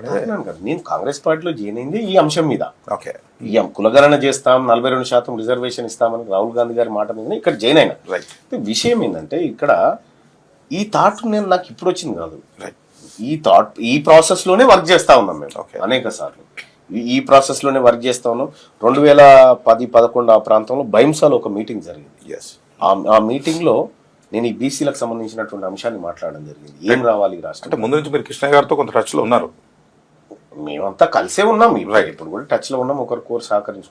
ఇక్కడ జయశంకర్ గారి జీవితానికి సంబంధించినటువంటి ఒక పుస్తకం రాసిన కుంపల్లి వెంకట్ గౌడ్. ఎస్ కుంపల్లి వెంకట్ గౌడ్ రాసినటువంటి ఆయన కుంపల్లి వెంకట్ గౌడ్ గారు ఏం చేసినంటే జయశంకర్ సార్ దగ్గర కూర్చొని రాసుకోవాలి, ఆయన మాట్లాడుతుంటే రికార్డ్ చేసుకుంది. కరెక్ట్. అందులో నేను ఆ ఆడియోలో దాదాపుగా అయినా, అందులో ఆయన ఆవేదన, భవిష్యత్తులో ఏం జరగాలనేటువంటి ఆయన ఆలోచన మొత్తం దాంట్లో కనిపిస్తుంది. అంటే జరగాలన్నా జరుగుద్దనా? జరుగుతుంది, తేడా ఉంది. జరుగుతుందని, ఓకే, జరగాలి, జరుగుతుంది అనేటువంటి ఆ ఆలోచన అంతా అందులో ఉంది. సో ఆయనకున్నటువంటి రాజకీయ అనుభవం, ఆయనకున్నటువంటి మేధా సంపత్తి, తెలంగాణ బిడ్డ, ముఖ్యంగా బీసీ బిడ్డగా ఆయనకు గొప్ప మేధాశక్తి ఉంది. అటువంటి వ్యక్తి ఫ్యూచర్ ను గుర్తించి ఆ రోజు మాట్లాడాలి. ఇవాళ నేను తీన్మార్మలన్న మాట్లాడుతున్న బీసీ వాదం కాదు, వెనకటి నుంచి ఇది మనసులో రగిలిపోతున్నటువంటి అంశం. దాన్ని నేను పట్టుకొని మేమందరం కూడా కలిసికట్టుగా దాన్ని ముందుకు తీసుకుపోతా ఉన్నాం. అంతే, జయశంకర్ సార్ గారి ఆశయాలను ముందుకు తీసుకుపోతా ఉన్నాం. ఆ రథాన్ని లాగేటువంటి ఒక కార్యకర్తలం మాత్రమే. రైట్. అంటే దీంట్లో ఎస్సీ మంద కృష్ణ మాదిగను కూడా కలుపుకొని వెళ్ళబోతున్నారా? అంటే ఏం చెప్పబోతున్నా అంటే వాళ్ళకు మీకు సంబంధం లేదా? ఎందుకు లేదు భాయ్ సార్, మందకృష్ణ మాదిగ గారైనా 30 సంవత్సరాల పాటు ఆ జాతుల వర్గీకరణ కోసం కొట్లాడినటువంటి బిడ్డ, ఆయన త్యాగం ముత్తదేనా? ఎగ్జాక్ట్లీ. ఆయన రాజ్యాధికారంలో భాగం కాకూడదా? ఆయన ఖచ్చితంగా కావాలి. ఇవాళ ఎంఆర్పిఎస్ ఉద్యమం, ఎంతో మంది ఆ ఉద్యమాన్ని కించపరిచి కాడెత్తేసి ఎక్కడోడు అక్కడ వెళ్ళిపోయినా ఒక్కడై మోసాడు ఉద్యమాన్ని. ఎగ్జాక్ట్, ఒక్కడై మోసి తీరాన్ని చేర్చాడు. ఇవాళ ఆర్ కృష్ణయ్య గారు 30-40 సంవత్సరాల నుంచి బీసీల కోసం, స్కాలర్షిప్ల కోసం అంతో ఇంతో గలమెత్తినటువంటి బిడ్డ. జాజుల శ్రీనివాస్ ఆయన స్థాయిలో బీసీ పోరాటాన్ని ఆయన నడిపించుకుంటూ వస్తా ఉంది. ఇట్లా ఎక్కడోళ్ళు అక్కడ వీళ్ళందరూ కూడా ఈ జాతుల కోసం పనిచేసినటువంటి వాళ్ళని ఈ జాతి ఎట్లా మర్చిపోతుంది? ఈ జాతికి దక్కేటువంటి అధికారంలో వీళ్ళందరూ భాగస్వామ్యులు కావాలి కదా, అప్పుడే ఈ జాతికి మంచి జరుగుతుంది. అంటే మీరు మల్లన్న గారు ఒకటి చెప్పండి, ఒక సామాజిక కోణంలో కావచ్చు, చదువుకున్న వారిగా కావచ్చు, పోనీ ఎమ్మెల్సీగా కావచ్చు, రాజకీయ ఎట్లన్నా చెప్పండి. అంటే మేము అనుకునేది అంటే మందకృష్ణ మాది గారిని ఈ క్వశ్చన్ అడగాలి, అన్న ఇంటర్వ్యూకి రాలేకపోయారు, ఇంకో 2 రోజులు టైం అన్నారు. నేనేమంటున్నా అంటే 2 ఉన్నాయి ఇందులో అంశాలు. 30 సంవత్సరాల పోరాటం, ఒక 30 లేకపోతే 300 ఉద్యోగాల కోసమే చేసిరా? ఎస్సీ వర్గీకరణ అనేది 4గా ABCDగా వర్గీకరణ చేశారా? రెండోది కూడా అనొచ్చు మీరు, అంటే ఒక అంబేద్కర్ గారు ఉన్నారు, ఆయన ఒక డ్రాఫ్టింగ్ కమిటీ మెంబర్గా, ఆయనను చూసి మనం ఈ రాజ్యాంగాన్ని ఈరోజు ఆయన ద్వారా మనం నేర్చుకుని మన దేశాన్ని మనం నడుపుకుంటూ ఉండొచ్చు. అంటే ఈ రెండింటిని ఎట్లా బ్యారేజ్ వేస్తారు? ఇప్పుడు అన్ని ఉద్యోగాలు అయితే లేవు అసలు. అంటే దీనికోసం ఈ పోరాటం చేసినప్పుడు ఒక చిన్న క్వశ్చన్ నాకు, అంటే ఉద్యోగాల ప్రక్రియ అనేది నిరంతర ప్రక్రియ. ఒక తరం రిటైర్ అవుతుంటది, ఇంకో తరం ఎంటర్ అవుతూ ఉంటుంది. సో ఇప్పుడున్నటువంటి 300 ఉద్యోగాల కోసం కాదు, అంటే ఎగ్జాంపుల్ చెప్పా, ఎగ్జాక్ట్ 2% ఉద్యోగాలు ఉన్నాయండి గవర్నమెంట్. మందకృష్ణ మాదిగ గారు చేసిన, నేను తప్పుగా భావించట్లేదు, ఆయన పద్మశ్రీ. ఆయన చేసినటువంటి ప్రయత్నము ఈ 300 ఉద్యోగాల కోసం కాదు, శాశ్వతంగా పరిష్కార మార్గం కోసం చేసిన ఆయన. శాశ్వత పరిష్కార మార్గం వైపు ఆయన అడుగులు పడ్డాయి. మందకృష్ణ మాదిగ గారు చేసింది ఓన్లీ మనం ఎంఆర్పిఎస్ వర్గీకరణ ఉద్యమం అనుకుంటా కాదు, కళాంగుల కోసం కొట్లాడింది ఆయన, రైతంతుల కోసం కొట్లాడింది ఆయన, పేద వర్గాల కోసం కొట్లాడింది ఆయన, ఈ తెలంగాణ రాష్ట్రానికి బీసీ ముఖ్యమంత్రి కావాలని కొట్లాడింది ఆయన, చాకలి ఐలమ్మ గురించి కొట్లాడింది ఆయన. అనేక రకాల పోరాటాలు ఆయన తన చేతులతో చేసినటువంటి అనేక పోరాటాలు కళ్ళ ముందు ఉన్నాయి. అంటే నేను క్వశ్చన్ అడిగింది ఏంటంటే, చదువుకున్నానికి ఏమని కూడా ఇది తెలియదు అనే ఉద్దేశంతోనే అడుగుతున్నాను. నేను నిజంగా చెప్తున్నా, నాకు కూడా తెలియదు అనుకోండి. ఇప్పుడు చదువుకున్న ఒక 100 మందిని పిలుద్దాం, ఈయన ఎందుకు పోరాటం చేసినంటే ఏముందర గవర్నమెంట్ జాబ్ కోసం ఉద్యోగం చేసిన అని అంటారా అనరా? మీరు చెప్పండి. పబ్లిక్ వెళ్తే ఇదే ప్రశ్న. మందకృష్ణ మాదిగ హృదయాన్ని తట్టి చూసిన కూడా మాట అట్లాగా నేనేమంటున్నా, ఇక్కడ పోయి రోడ్డు మీద సిచ్యువేషన్ అట్లుంది. ఇవాళ ఒకప్పుడు మాదిగా అనే పేరు పెట్టుకోవడానికే ఇబ్బంది పడ్డ, సంకోచించినటువంటి మాదిగాని బలంగా చెప్పుకునే స్థాయికి తీసుకురావడం అంటే ఒక ఆత్మగౌరవం. ఒక జాతి కొన్ని తరతరాలుగా అణచివేతకు గురయ్యి అంటరాని తరాన్ని మోస్తున్నటువంటి ఒక జాతి బిడ్డ గర్వంగా చెప్పుకొని తన పేరు చెప్పుకోవడానికి మందకృష్ణ మాదిగ కారణం కాదా? దీన్ని కేవలం ఉద్యోగాలేంది, ఉద్యోగాలు అనేది చిన్న కార్యక్రమం. ఆయన చేసినటువంటి పోరాటం, మందకృష్ణ గారు చేసినటువంటి పోరాటం రాస్తే ఒక 1000 పేజీల పుస్తకం అవుతుంది కదా. ఎస్. సో మీరిద్దరు అంటే ఐ మీన్ అంటే బీసీ కావచ్చు ఎస్సీ కావచ్చు ఎట్లా కోరిలేట్ అవుతారు, ఎట్లా ఈ ఉద్యమాన్ని ముందుకు చేసుకుంటారు, వాళ్ళు మీకు ఎట్లా ఉపయోగపడతారు? ఇదే బిగ్ ప్రశ్న. ఎందుకంటే బీసీఏ ముఖ్యమంత్రి కావాలని చెప్తున్నారు, వాళ్ళు కూడా అనుకుంటారు ఎస్సీఏ ముఖ్యమంత్రి కావాలని అనుకుంటారు. ఇక్కడ మీరు నిన్న ఇలాంటి ఫలితాలు చూస్తే బీసీ ఉద్యమం బలంగా వేలునుకుంటున్న సందర్భంలో బీసీలకు ఎమ్మెల్సీ టికెట్లతో పాటు ఎస్సీ ఎస్టీలకు కూడా ఇవ్వాల్సిన అనివార్యత ఏర్పడ్డది. అంటే బీసీ మూవ్మెంట్ ఎస్సీ ఎస్టీల ప్రయోజనాన్ని కూడా కాంక్షిస్తా ఉంది. ఇక్కడ సేమ్ టైం మందకృష్ణ మాదిగన్న గారు కానీ మేము కానీ బీసీలం కానీ ఎంబీసీలం కానీ మేమంతా కూడా ఐక్యంగా ముందుకు పోయేటువంటి బాటలు ఏర్పడతా ఉన్నాయి. ఇవాళ ఆ బాటలన్నీ కూడా రాజ్యాధికారం వైపు పోతాయి. మేమందరం పరస్పరం సహకరించుకుంటూ అన్నాదమ్ముల వలె ఎవరి పావుషేరు వాళ్ళు తిని ఎవరి వాటా వాళ్ళు తీసుకొని ఈ సమాజంలో సగర్వంగా బతకాలనేది మా అందరూ. దీంట్లో ఎస్టీలు కలుపుకోరు, ఎస్సీ ఎస్టీలు కూడా అందరం ఎస్టీ ఓసీ ఒకటి పక్కన పెడుతున్నారు. ఓసీ పక్కన పెట్టట్లేదు. ఓసీలో ఉన్నటువంటి పేద వర్గాలు ఎవరైతే ఆర్థికంగా వెనుకబడిన వాళ్లకు ఈడబ్ల్యూఎస్ కోటా ఏదైతే ఉందో అది ఆ వర్గాలకు దక్కాలి. ఆ వర్గాలకు వాళ్ళకు 1% వెళ్తుందా 2% వెళ్తుందా ఈడబ్ల్యూఎస్ కోటా ఎంత దక్కుతుంది అనేది అది వాళ్ళకి దక్కాలి. దానిపైన కూడా మల్లన్న గారి పోరాటం 100%. ఎందుకంటే ఇవాళ తార్నాక కాడ ఒక రెడ్డి కుటుంబం సూసైడ్ చేసి నలుగురు నిరుద్యోగం సమస్యతో అటువంటి కుటుంబానికి ఈడబ్ల్యూఎస్ కోటా ఆసరా కావాలి. ఇదే మెదక్ జిల్లాలో ఒక ఆయనకి ఎక్స్ జెడ్పీటీసీ ఆయనకు 20 ఎకరాల భూమి ఉంది. వాళ్ళ బిడ్డకి ఈడబ్ల్యూఎస్ కోటాలో ఎంబీబీఎస్ సీట్ వచ్చింది. అంటే దక్కాల్సిన వానికి దక్కకుండా మీరే ఎత్తుకొని పోతే అందులో ఉన్న పేదోడు ఎటు పోవాలి మరి? అందుకే ఈడబ్ల్యూఎస్ కోటా ద్వారా ఆ వర్గాలకు దక్కాల్సిన వాటా దక్కాలి. ఎస్సీ కోటా ద్వారా వీళ్ళకి దక్కాలి, ఎస్టీ కోటా ద్వారా వాళ్ళకి దక్కాలి. బీసీలు ఎంత ఉన్నారో బీసీలకు కూడా అంతే దక్కాలి. ఒక 50% మించకుండా అట్లానేం లేదు. ఇక 50% ఎప్పుడో మించిపోయింది కదా. 50% ఈడబ్ల్యూఎస్ వచ్చిందంటే 50% మించిపోయినట్టు. సో 90% ఇచ్చేయమంటారు. 90 అయినా ఇచ్చేయాల్సిందే. ఎవరి వాటా వాళ్ళకి దక్కాలి. మీ వాటా మీ ఇళ్ళది మాకు ఇవ్వకండి, మాది మాకే ఇవ్వండి. మాది మేమే తీసుకుంటాం. రైట్. సో బీసీ దీని గురించి ఉద్యమం గురించి మరోసారి ఇంకోసారి డీటెయిల్గా చేసే ప్రయత్నం సార్. చివరిగా ఒక పొలిటికల్ చిన్న క్వశ్చన్ సార్. అంటే గతంలో మన్మోహన్ సింగ్ గారు ఒక ఆర్డినెన్స్ కావచ్చు లేకపోతే ఒక ఫ్రేమ్ వర్క్ కావచ్చు చేసిన దాన్ని ఇదే రాహుల్ గాంధీ గారు కూడా సేమ్ మీ రకంగా మీరు ఏదైతే టీవీలో చేసినారో ఆ రకంగా చేయడం జరిగింది. అప్పట్లో సోనియా గాంధీ గారు ఆయనకి సారీ చెప్పడం జరిగినది మనకు ఉన్నటువంటి ఇన్ఫర్మేషన్. అంటే ఇప్పుడు ఆయనతో పోల్చి ఇంతో పోల్చి ఆ రకం కదా, అంటే మిమ్మల్ని తీసేసిన దానికైనా ఇంకా దేనికన్నా అనేది ఒక పెద్ద కన్ఫ్యూజన్. ఎందుకంటే అన్ని టీవీల్లో కూడా తీర్మార్మలను ఒక 2 రోజులు అంతా వీడియోలు నేను కూడా చూస్తా ఉన్నాను. అసలు మా దాంట్లో కూడా బీఆర్కే న్యూస్లో అసలు ఏం జరిగింది అనేది కొంచెం కూలంకుశంగా ఒకటి వాళ్ళు నన్ను కాంగ్రెస్ పార్టీ నుంచి సస్పెండ్ చేయడానికి కారణం చించడం కాదు. తీన్మార్ మల్లన్న ఎత్తుతున్న గలము అది ఆ వర్గాలకు ప్రమాదకరం అని భావించారు కాబట్టే భయం. ఇప్పుడు పటాన్చెరు ఎమ్మెల్యే కాంగ్రెస్ పార్టీని ఒక బూత్ పదంతో తిట్టాడు. కోమటిరెడ్డి రాజగోపాల్ రెడ్డి రేవంత్ రెడ్డిని బ్లాక్ మెయిలర్ దొంగ వీడు అని చెప్పారు. కోమటిరెడ్డి వెంకటరెడ్డి 50 కోట్లు ఇచ్చి కొనుకొచ్చుకుంటూ పీసీసీ చీఫ్ పదవి అని చెప్పిండు. జగ్గారెడ్డి గారు నిన్న ప్రెస్ మీట్ పెట్టి అసలు టికెట్ల గురించి నేను ఆశ్చర్యపోతా ఉన్నా, ఎమ్మెల్సీ షాక్ లో ఉన్నా అని ఆయన చెప్తా ఉన్నాడు. వి హనుమంతరావు గారు రోటి మాటలు. ఇక్కడ వీళ్ళు అప్పర్ క్యాస్ట్ కి సంబంధించిన హనుమంతరావు గారు మీతో లేరా? బీసీలతోనే ఉన్నాడు. అదే అయితే అప్పర్ క్యాస్ట్ కి చిన్నారెడ్డి గారు తూడి మెగారెడ్డి గారి ప్రెస్ మీట్ పెట్టి ఎమ్మెల్యేని తిట్టొచ్చారు. వీళ్ళు ఎవ్వరు ఏమన్నా కూడా ఏమీ లేదు. కానీ తీన్మార్ మల్లన్న పదవి కోసం కాదు నేను మాట్లాడింది, ప్రాజెక్టుల కోసం కాదు మాట్లాడింది. ప్రభుత్వం చేసిన నిర్ణయం బీసీలకు వ్యతిరేకంగా ఉంది అని ప్రశ్నించినందుకు నన్ను సస్పెండ్ చేశారని వాళ్ళు చెప్తా ఉన్నారు. అది హ్యాపీయే కదా. నేను ప్రజల కోసం మాట్లాడితే సస్పెన్షన్ గురైనా, అంటే వ్యక్తిగతంగా మిమ్మల్ని ఎంతైనా అనొచ్చు అన్నట్టు మీరు చెప్పదలుచుకున్నారు. ఇవాళ వీళ్ళకి ఎంతమందికి షోకాజ్ నోటీసులు ఇచ్చారండి? అదే నా క్వశ్చన్. అంటే రాహుల్ గాంధీ కూడా చేశారు ఆ పని అని చెప్తున్నాను. నేనేమంటున్నా, ఇవాళ మీకు తెలుసో తెలియదో ఇందిరాగాంధీ గారిని కూడా సస్పెండ్ చేసిరు వీళ్ళు. సస్పెండ్ చేసి ఇందిరాగాంధీ గారు మళ్ళీ సపరేట్ పార్టీ పెడితే వీళ్ళు కాంగ్రెస్ గుంజుకొని రెడ్డి కాంగ్రెస్ అని పెట్టినారు. ఆ చరిత్ర అంతా అట్లా ఉంది. కానీ ఇక్కడ గమనించాల్సింది ఏంటంటే తిట్టాల్సింది అప్పర్ క్యాస్ట్, వాళ్ళకి షోకాజ్ నోటీస్ లేవు, బీసీలు మాట్లాడితే మాత్రం ఇస్తాం అనేటువంటి ఏదైతే కార్యక్రమం ఉందో ఇది తీన్మార్ మల్లన్న సాధారణంగా ఉంటే తీన్మార్ మల్లన్నకి ఏం రాకపోవు నోటీసు. తీన్మార్ మల్లన్న బీసీ అంటుండు కదా కాబట్టి షోకాజ్ నోటీస్. నువ్వు బీసీ మూమెంట్ అనకపోతే నీకు ఏది లేదుగా. బీసీ మూమెంట్ వాళ్ళ గుండెల్లో భయాన్ని రాజేసింది. అదే నా సస్పెన్షన్. అంటే బీసీ మూమెంట్ని దానికోసమే కాంగ్రెస్ పార్టీ తీన్మార్ మల్లన్న గారిని సస్పెండ్ చేసింది. ఇది మీ స్టేట్మెంట్, రైట్ సార్? చివరిగా ఇది అంటే డీటెయిల్గా తర్వాత చేసే ప్రయత్నం చేద్దాం.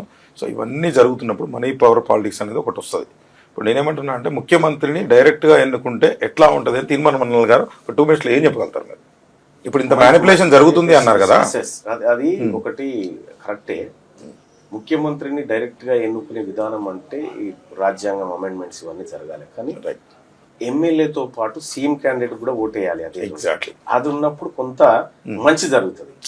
ఈ రాష్ట్రంలో మెజారిటీ ప్రజల మనసును ఎవరు చూరగొంటే వాళ్ళు ఇలాంటి వాళ్ళు డైరెక్ట్ గా బీసీ అన్నారు కదా, అందుకు అది ఎందుకంటే మంచి క్వశ్చన్. అది మీరు చెప్పింది మంచి క్వశ్చన్. ఎమ్మెల్యేతో పాటు ముఖ్యమంత్రి కూడా డైరెక్ట్ గా నేరుగా ఓటేయాలి. ఎగ్జాక్ట్లీ. ఆ ఓటేసేటువంటి సిస్టమ్ ఉంటే అది చాలా బాగుంటుంది. మీ మాటతో నేను ఏకీభవిస్తున్నాను. చాలా బాగుంటుంది. Right sir. ఇంకోసారి అంటే బీసీ ఉద్యమం అంటే ఇంకా రానున్న రోజుల్లో అంటే ఏ రూపు దాల్చుకుంటుందో, మీ జీఏసీ అంటే ఏ కార్యాచరణ చేస్తుందో చూద్దాం. తర్వాత ప్రజలకు కూడా కొంత ఇది ఉపయోగపడే విధంగా ఉండాలి. కానీ ఏదో యాంకర్ చేస్తే మల్లన్న గారు అంటే షాకులు ఇవి అయితే ఉండవు నా ఇంటర్వ్యూలో అని తెలియజెప్పుకున్నాను. ఇన్ఫర్మేషన్ అయితే దీని నుంచి మీకు ఎంతో కొంత అందుతుంది అయితే తెలియదు. నమస్తే సార్. Thank you.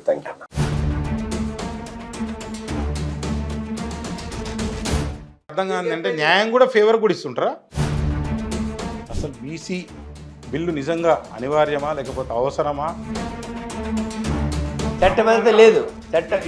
బంధువులను ప్రోత్సహిస్తున్న ఈశ్వరయ్య గారు ఏం చెప్తారు? రాజ్యాంగ ప్రకారం మా హక్కు అండి అది. సార్ మీరు ఆపడానికి మీరు పోయి ఎక్కడ ప్రభుత్వం ఉందో అక్కడ నిరసన తెలపండి. బంద్ అయినా కూడా అంబులెన్స్కి ఎక్సెప్షన్ ఇస్తాము. సో ఇమీడియట్గా ముఖ్యమంత్రిని దించేసి మీరు ముఖ్యమంత్రి కావాలంటారు, అంతేనా? అరే ఎన్నికలను మేము వింటామండి. ముఖ్యమంత్రిని అంటే తీర్పు పెట్టి ఇష్టం వచ్చినట్టు ఇవ్వచ్చు అంటారా? ఇష్టం వచ్చిన రాజ్యాంగానికి వ్యతిరేకంగా న్యాయ సూత్రాలని సీట్లో ఎవరైతే కూర్చుంటారో వాళ్ళ అవగాహన, వాళ్ళ మైండ్, వాళ్ళ ఆలోచన బట్టి ఆ జడ్జిమెంట్ వస్తుంది. కానీ అందరికీ ఇక్కడ ఇప్పుడు ఏం జరుగుతుంది రాష్ట్రంలో? అసలు జనాల్ని పిచ్చోళ్ళు చేస్తుర్రా? బెంచ్ మీద 69,000 కేసులు డిసైడ్ చేసింది నేను. ఇప్పుడు వాళ్ళని జనాలని పిచ్చోళ్ళు చేస్తున్నారు, మీరు వక్ర మార్గంలో పెడుతున్నారు. అర్థం కాదంటే న్యాయం కూడా ఫేవర్ కూడా ఇస్తుంటారా? Respect, regard, equality, liberty, fraternity